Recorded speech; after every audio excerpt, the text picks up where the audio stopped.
দেখি জনগোষ্ঠী মঞ্চ জিন্দাবাদ, দেখি যুব ছাত্র মঞ্চ জিন্দাবাদ, দেখি যুব ছাত্র মঞ্চ জিন্দাবাদ। দেশির ভূমি বিক্রির অনুমতি বাতিল করো, দেশির ভূমি বিক্রির অনুমতি বাতিল করো, দেশির ভূমি বিক্রি বন্ধ করো। আজি আমি মধুচুলমাৰী প্ৰথম খণ্ড গাঁৱত প্ৰায় শতাধিক ৰাইজৰ উপস্থিতিত দেখি ৰাইজৰ উপস্থিতিত আমি মধুচুলমাৰী বৃহত্তৰ মধুচুলমাৰী দেখি জনগোষ্ঠী মঞ্চ আঞ্চলিক সমিতি গঠন কৰিলোঁ। লগতে আমাৰ ভাতৃ সংগঠন দেখি যুৱ ছাত্ৰ মঞ্চৰ এখন শক্তিশালী আঞ্চলিক গঠন কৰিলোঁ। আৰু এই আঞ্চলিক গঠনৰ লগতে আজি সভাৰ এক মুখ্য উদ্দেশ্য আছিল আমাৰ ভূমি সংৰক্ষণ। আপোনালোকে সকলোৱে অৱগত যে দেশীসকল গোটেই অসমৰ ভিতৰত যি ভূমিৰ ওপৰত যে আগ্ৰাসন, ইয়াৰ সবাতকৈ প্ৰথম ভিক্টিম আৰু সবাতকৈ বেয়াকৈ ভিক্টিম হোৱা যিটো জনগোষ্ঠী সেয়া হৈছে দেশীসকল। দেশীসকল আজি মাটি বিক্ৰী কৰি কৰি বা দেশী অঞ্চলত যি খাছ মাটি আছে বা পাহাৰৰ অঞ্চলৰ মাটি আছে তাত বেদখল হোৱাৰ কাৰণে আজি দেশী অঞ্চলত যি জনসংখ্যা বা জনসংখ্যাৰ গাঁথনিৰ ডেমোগ্ৰাফিক কম্পজিশ্যনত যি পৰিৱৰ্তন হৈছে ইয়াৰ ভয়াৱহ পৰিণতি আমি দেখি আছোঁ। আৰু যি ৰেপিড চেঞ্জত জনসংখ্যাৰ পৰিৱৰ্তন হৈ আছে, এনেকৈ যদি অনাগত দিনত অনাগত 10-20 বছৰ চলি থাকে তেন্তে দেশীসকলক ধুবুৰী জিলাত বিচাৰি পোৱা নাযাব। গতিকে আমি প্ৰত্যেক পঞ্চায়তে য'ত দেশীসকলৰ অঞ্চল আছিল, য'ত দেশীসকলৰ আজিও মেজৰিটি হৈ আছে, আমি অনুৰোধ কৰি আছোঁ দেশীসকলক যে আপোনালোকে ভূমি বিক্ৰী নকৰিব। আৰু তাৰ লগতে আমি আবেদন কৰাৰ লগতে আমি এই বাৰ্তাযোগে ধুবুৰী জিলাৰ মাননীয় আয়ুক্তৰ লগতে অসমৰ মুখ্যমন্ত্ৰী বা অসম চৰকাৰক আমি জনাব বিচাৰিছোঁ যে দেশীসকলৰ ভূমি বিক্ৰীৰ ওপৰত ব্লাংকেট বেন হ'ব লাগে। কোনো ধৰণৰ ভূমি বিক্ৰী আমাৰ যিকোনো ধৰণৰ দেশীসকলৰ ভূমি বিক্ৰীৰ ওপৰত টোটাল নিষেধাজ্ঞা আৰোপ কৰিব লাগে। কাৰণ দেশীসকলৰ ইছামে দেশীৰ মাজতে কিছুমান ভূমিৰ দালাল আছে। আমি ক'ব বিচাৰোঁ, মোৰ মতে দেশীসকল যিমান সংগঠন আছে আমাৰ দেশীসকলৰ ভূমিৰ দালালক দেশীসকলৰ জাতীয় শত্ৰু বুলি ঘোষণা কৰিব লাগে। আৰু এইসকল দালালৰ কাৰণে আমাৰ প্ৰত্যেকটো দেশী গাঁৱত আজি জনসংখ্যাৰ যি ৰেপিড হাৰত, যি তীব্ৰ হাৰত জনসংখ্যাৰ আমাৰ পৰিৱৰ্তন হৈ আছে, অনাগত দিনত দেশীসকল যি আৰ্থসামাজিক যি অসামাজিক এটা পৰিৱেশ সৃষ্টি হ'ব বিচাৰি আছে, এইটো ভাবিলে আমাক ভয় লাগে। গতিকে আমি যিমান মাটিৰ দালাল আছে লগতে ধুবুৰী জিলাৰ ৰেজিষ্টাৰ চাব ৰেজিষ্টাৰ লগতে ডিচিক আৰু সকলোকে চাৰ্কলক হকিয়াই দিছোঁ যাতে ধুবুৰী জিলাৰ কোনো গাঁৱতে দেশীসকলৰ মাটি বিক্ৰী কৰাৰ অনুমতি দিয়া নহয়। অন্যথা যদি কোনো ল এণ্ড অৰ্ডাৰ চিটুৱেশ্যন হয়, কোনো হতাহতি কাটাকাটি মাৰামাৰী সৃষ্টি হয়, তাৰ বাবে ধুবুৰী জিলা প্ৰশাসন দায়ী থাকিব।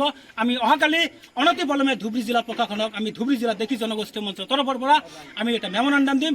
আমি CMOকো এটা মেমৰেণ্ডাম দিম যে ইয়াত টোটালি ব্লেংকেট বেন হ'ব লাগে। আৰু এই প্ৰসংগত এটা কথা ক'ব বিচাৰিছোঁ, বহুত মানুহে কয় যে মোৰ মাটি মই বিক্ৰী কৰিম, তাতে আপোনালোকৰ কথাৰ কি? কিন্তু এইটো কথা, মাটি বিক্ৰীটো ইণ্ডিভিজুৱেল ব্যাপাৰ নহয়। মাটি আজি কোনোবাই বিক্ৰী কৰিলে, তাৰ পাট্টা মাটিটো বিক্ৰী কৰিলে ঠিকে আছে, কিন্তু তাত যেতিয়া 500 এক বিঘাত মানুহে যেতিয়া 500 মানুহে 50জন মানুহে বসতি কৰে, তাৰ যিটো ইম্পেক্ট হয়, পাৰিপাৰ্শ্বিক যিটো প্ৰতিক্ৰিয়া হয় বা আমাৰ এফেক্ট হয়, এই এফেক্টটো গোটেই গাঁও, গোটেই পঞ্চায়ত, গোটেই বিধানসভা সমষ্টি, গোটেই অঞ্চলে বহন কৰিব লাগে। গতিকে যিহেতু মাটিত নতুন মানুহৰ বসতি হোৱাৰ কাৰণে ইয়াৰ ইম্পেক্টটো গোটেই জনগোষ্ঠী, গোটেই অঞ্চলৰ ওপৰত পৰে। এই বস্তুটো ব্যক্তিগত অধিকাৰৰ আয়ত্তত নাহে, এইটো সামাজিক, এটা সামূহিক বিষয়। গতিকে চৰকাৰে ইয়াৰ ওপৰত অতি সোনকালে পদক্ষেপ লৈ দেশীসকলৰ মাটি বিক্ৰী কৰা বন্ধ কৰিব লাগে। লগতে আজি আমি যি দেখি আছোঁ ঠায়ে ঠায়ে যি উচ্ছেদ হৈ আছে, তাৰ মাজত দুয়োটা আমি দেশী উচ্ছেদ হোৱাৰ আমি খবৰ পাইছোঁ। ইতিমধ্যে আমি জানিব পাৰিছোঁ চৰকাৰে দেশীসকলক প্ৰতি ৰিছেটেলমেণ্ট আৰু ৰিহেবিলিটেশ্যনৰ ব্যৱস্থা লৈছে। আমি ইয়াত সন্তোষ প্ৰকাশ কৰিছোঁ। আৰু গতিকে আগন্তুক দিনত যাতে দেশীসকলৰ কোনো ধৰণৰ উচ্ছেদ নহয়, বিশেষকৈ চিৰাকুটাত যি বিলাসীপাৰা চিৰাকুটাত যি পাট্টা মাটিৰ অধিগ্ৰহণৰ জাৰি কৰিছে, আমি দাবী কৰিছোঁ যাতে অনতিপলমে এই দেশী মানুহৰ যিটো পাট্টা মাটিৰ যিটো অধিগ্ৰহণ দিছে, অকল দেশী বুলি নহয়, যিকোনো মানুহৰ পাট্টাৰ যিটো অধিগ্ৰহণৰ জাননী দিছে, এই জাননী অনতিপলমে তুলি ল'ব লাগে। কাৰণ এক চৰম অন্যায়। খাছ মাটি লৈছে, পাহাৰৰ মাটি লৈছে, সেয়া আমাৰ আপত্তি নাই, কোনো আপত্তি কৰা নাই, আপত্তি কৰাৰ কাৰণো নাই। কিন্তু পাট্টা মাটি ল'ব নোৱাৰে। আপোনালোকে সকলোৱে জানে ধুবুৰী গোটেই ভাৰতৰ ভিতৰত সবাতকৈ ডেন্সলি এটা পপুলেটেড ষ্টেট, এই পপুলেটেড মানে জিলা। ইয়াত যদি এনেকৈ তাৰ পিছতো যদি পাট্টা মাটি লৈ লয় তেন্তে আমাৰ মানুহৰ ভৰি দিয়া ঠাই নাথাকে। ধন্যবাদ। অসম চৰকাৰ বা অসমৰ মুখ্যমন্ত্ৰী হিমন্ত বিশ্ব শৰ্মাই কিন্তু বাৰে বাৰে কৈ আছে খিলঞ্জীয়াৰ মাটি সংৰক্ষণৰ কথা। এই ক্ষেত্ৰত ফলপ্ৰসূ প্ৰথম কথাটো হ'ল, মই যিখিনি জানো দেশীক প্ৰতিনিধিত্ব কৰা কোনো সংগঠনে নিজাববীয়াকৈ আবেদন কৰা নাই বা প্ৰটেষ্টো কৰা নাই বা মিটিঙো কৰা নাই বা যিকোনো গণতান্ত্ৰিক পদ্ধতি প্ৰক্ৰিয়া হাতত লোৱা আমি আজিলৈকে দেখা নাই। যিটো প্ৰশ্ন আপুনি কৰিছে যে মাটি সংৰক্ষণ, এইটো আমি প্ৰথমবাৰ তেনেকৈ এটা মিটিং হৈ আছে যাৰ উদ্দেশ্য হৈছে যে মাটি বিক্ৰী বন্ধ হ'ব লাগে। অৰ্থাৎ মাটি সংৰক্ষণ হ'ব লাগে, কাৰণ বিক্ৰী হৈ শেষ হৈছে, গতিকে আমাৰ জীয়াই থকাৰ ঠায়ে নাই, গতিকে যি হৈছে পৰিৱৰ্তন হ'ব নালাগে। আৰু যিটো কৈছে খিলঞ্জীয়াৰ মাটিৰ সংৰক্ষণ, ইতিমধ্যে আমি দুখ লাগিছে, ঠাই বিশেষে হাজাৰ হাজাৰ মানুহৰ ভিতৰত যেনেকৈ চিৰাকুটা 13টা দেখি মানুহ উচ্ছেদ হৈছে, কিন্তু তাৰ 13 ঘৰ উচ্ছেদ হৈছে, তাতো পাইকানত কেইবা 1,500 2,000 মাজত 65 ঘৰ দেশী মানুহৰ উচ্ছেদ হৈছে। তাৰ ভিতৰত এইখিনি লগতে পাণবাৰী অঞ্চলত এই যেটা আলমগঞ্জত যেটা পাট্টা মাটি দেশী মানুহৰ পাট্টা মাটি অধিগ্ৰহণৰ কাৰণে নোটিছ দিছিল। অকল দেশী নহয়, দেশীৰ লগতে বেলেগ জনগোষ্ঠী আছে, মুছলমান হিন্দু জনগোষ্ঠীৰ পাট্টা মাটি আছিল। গতিকে অসম চৰকাৰে ইতিমধ্যে সিদ্ধান্ত লৈছে, আমাক জনাইছে যে যিহেতু দেশী মানুহৰ পাট্টা মাটি আছে আমি উচ্ছেদ নকৰোঁ। এইখিনি কথাত আমি অলপ সন্তোষ পাইছোঁ, সুখ পাইছোঁ, যে কাৰণ আমাৰ ভূমি নাবাচিলে আমাৰ জনগোষ্ঠী নাবাচে। ভূমি হৈছে যিকোনো গ্ৰাম্য সমাজৰ জনগোষ্ঠীৰ প্ৰকৃত শক্তি।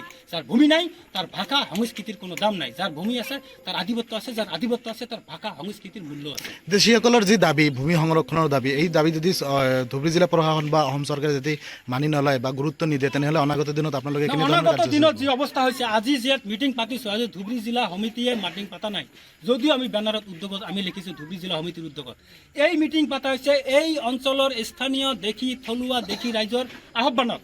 তেখেতসকলে ভুক্তভোগী হৈ আছে, তেখেতে দেখা পাইছে যে ইয়াৰ ভৱিষ্যত খুবেই বেয়া। অনাগত দিনত দেশীসকলে যি আমাৰ উত্তৰ পুৰুষ আহি আছে, ইহঁতৰ অৱস্থা বহুত বেয়া হৈ যাব।